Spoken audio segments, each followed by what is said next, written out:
ಕಾರ್ಬನ್ನ ಪರಿವರ್ತನೀಯ ಸ್ವಭಾವ, versatile nature of carbon. ಕೇವಲ carbon ಮತ್ತು ಅದರ ಸಂಯುಕ್ತಗಳ ಅಧ್ಯಯನಕ್ಕೆ ರಸಾಯನಶಾಸ್ತ್ರದ ಶಾಖೆ ಮೀಸಲಾಗಿಡಲು ಕಾರಣ ಏನ್ ಗೊತ್ತಾ? ಕಾರ್ಬನ್ನ ಅನನ್ಯತೆಯ ಗುಣ. ಈ ಗುಣ ಕಾರ್ಬನ್ನಲ್ಲಿಯೇ ಯಾಕೆ ನೋಡ್ತೀವಿ?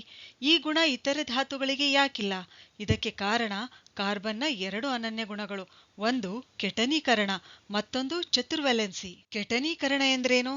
ಕಾರ್ಬನ್ ಇತರೆ ಕಾರ್ಬನ್ ಪರಮಾಣುಗಳೊಂದಿಗೆ ಬಂಧಗಳನ್ನು ಏರ್ಪಡಿಸಿಕೊಂಡು ಬೃಹತ್ ಅಣುಗಳನ್ನು ಕೊಡುತ್ತದೆ. ಕಾರ್ಬನ್ನ ಈ ಗುಣವನ್ನೇ ಕೆಟನೀಕರಣ ಎನ್ನುವರು. ಈ ಸಂಯುಕ್ತಗಳು ಕಾರ್ಬನ್ನ ನೇರ ಸರಪಳಿ ಅಂದ್ರೆ ಸ್ಟ್ರೇಟ್ ಚೈನ್ ಹೊಂದಿರಬಹುದು, ಕವಲು ಸರಪಳಿ ಅಂದ್ರೆ ಬ್ರಾಂಚ್ಡ್ ಚೈನ್ ಹೊಂದಿರಬಹುದು, ಉಂಗುರಾಕಾರದ ಅಥವಾ ಮುಚ್ಚಿದ ಸರಪಳಿ ಹೊಂದಿರಬಹುದು. ಇಲ್ಲಿ ಕಾರ್ಬನ್ ಪರಮಾಣುಗಳು ಏಕಬಂಧ, ದ್ವಿಬಂಧ ಅಥವಾ ತ್ರಿಬಂಧದಿಂದ ಜೋಡಣೆಗೊಂಡಿರಬಹುದು. ಕಾರ್ಬನ್ ಪರಮಾಣುಗಳ ನಡುವೆ ಕೇವಲ ಏಕಬಂಧವಿದ್ರೆ ಅಂತಹ ಕಾರ್ಬನ್ ಸಂಯುಕ್ತಗಳನ್ನು ಪರ್ಯಾಪ್ತ ಸಂಯುಕ್ತಗಳು ಎನ್ನುವರು. ಕಾರ್ಬನ್ ಸಂಯುಕ್ತಗಳಲ್ಲಿ ಎರಡು ಅನುಕ್ರಮ ಕಾರ್ಬನ್ ಪರಮಾಣುಗಳ ನಡುವೆ ದ್ವಿಬಂಧ ಅಥವಾ ತ್ರಿಬಂಧ ಕಂಡುಬಂದ್ರೆ ಅಂತಹ ಸಂಯುಕ್ತಗಳನ್ನು ಅಪರ್ಯಾಪ್ತ ಸಂಯುಕ್ತಗಳು ಎನ್ನುವರು.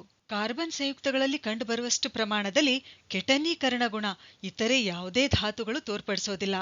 ಸಿಲಿಕಾನ್ ಕೂಡ ಹೈಡ್ರೋಜನ್ನೊಂದಿಗೆ ಸಂಯುಕ್ತಗಳನ್ನು ಉಂಟುಮಾಡುತ್ತೆ. ಈ ಸರಪಳಿಗಳಲ್ಲಿ 7ರಿಂದ 8 ಪರಮಾಣುಗಳಿರುತ್ತವೆ. ಈ ಸಂಯುಕ್ತಗಳು ಹೆಚ್ಚು ಕ್ರಿಯಾಶೀಲವಾಗಿರುತ್ತವೆ, ಆದರೆ ಸ್ಥಿರವಾಗಿರೋದಿಲ್ಲ. ಕಾರ್ಬನ್ ಕಾರ್ಬನ್ ಬಂಧವು ಹೆಚ್ಚು ಪ್ರಬಲವಾಗಿರೋದ್ರಿಂದ ಸ್ಥಿರವಾಗಿದೆ. ಇದರಿಂದ ನಮಗೆ ಕಾರ್ಬನ್ ಪರಮಾಣುಗಳ ಪರಸ್ಪರ ಜೋಡಣೆ ಇರತಕ್ಕಂಥ ಹೆಚ್ಚಿನ ಸಂಖ್ಯೆಯ ಸಂಯುಕ್ತಗಳು ದೊರೆಯುತ್ತವೆ. ಕಾರ್ಬನ್ನ ಎರಡನೇ ಅನನ್ಯ ಗುಣ ಇದರ ಚತುರ್ವ್ಯಾಲೆನ್ಸಿ ಅಥವಾ ಟೆಟ್ರಾವ್ಯಾಲೆನ್ಸಿ ಗುಣ. ಟೆಟ್ರಾವ್ಯಾಲೆನ್ಸಿ ಅಂದ್ರೇನು? 4 ವೇಲೆನ್ಸ್ ಎಲೆಕ್ಟ್ರಾನ್ಗಳನ್ನು ಹೊಂದಿದೆ ಎಂದರ್ಥ. ಅದು ಹೇಗೆ ನೋಡೋಣ. ಕಾರ್ಬನ್ ಪರಮಾಣು ಸಂಖ್ಯೆ 6. ಇದರ ಎಲೆಕ್ಟ್ರಾನ್ ವಿನ್ಯಾಸ 1s2 2s2 2p2 ಅಂತ ಬರಿತೀವಿ. ಕಾರ್ಬನ್ನ ಸಾಮಾನ್ಯ ಸ್ಥಿತಿಯಲ್ಲಿ ಎಲೆಕ್ಟ್ರಾನ್ ವಿನ್ಯಾಸ ಯಾವ ರೀತಿ ಇರುತ್ತೆ ಅಂತಂದ್ರೆ ಇಲ್ಲಿ 1s2 2s2 2p. ಇದರಲ್ಲಿ ಏನಾಗುತ್ತೆ, ಇಲ್ಲಿ ಸಹಜ ಸ್ಥಿತಿಯಲ್ಲಿ 2p ಉಪಕವಚದಲ್ಲಿ ಜೋಡಿ ಅಲ್ಲದ 2 ಎಲೆಕ್ಟ್ರಾನ್ಗಳು ನಮಗೆ ಕಂಡುಬರುತ್ತವೆ. ಇಲ್ಲಿ ಜೋಡಿ ಇರಲಾರ್ದಂತ 2 ಎಲೆಕ್ಟ್ರಾನ್ಗಳು ಕಂಡುಬರುತ್ತವೆ. ಇನ್ನು ಕಾರ್ಬನ್ನ ಉತ್ತೇಜಿತ ಸ್ಥಿತಿಯಲ್ಲಿ ಎಲೆಕ್ಟ್ರಾನ್ ವಿನ್ಯಾಸ ಯಾವ ರೀತಿ ಇರುತ್ತೆ ನೋಡೋಣ. ಇಲ್ಲೇನಾಗುತ್ತೆ, ಇಲ್ಲಿ ಉತ್ತೇಜಿತಗೊಂಡಾಗ ಈ 2s ನಲ್ಲಿ ಇರ್ತಕ್ಕಂಥ 1 ಎಲೆಕ್ಟ್ರಾನ್ ಏನಾಗುತ್ತೆ, ಇಲ್ಲಿ 2pz ಈ ಮಟ್ಟಕ್ಕೆ ಹೋಗುತ್ತದೆ. ಅಂದ್ರೆ ಇವಾಗ ಕಾರ್ಬನ್ನ ವೇಲೆನ್ಸ್ ಕವಚದಲ್ಲಿ ಜೋಡಿಯಲ್ಲದ 4 ಎಲೆಕ್ಟ್ರಾನ್ಗಳಿವೆ.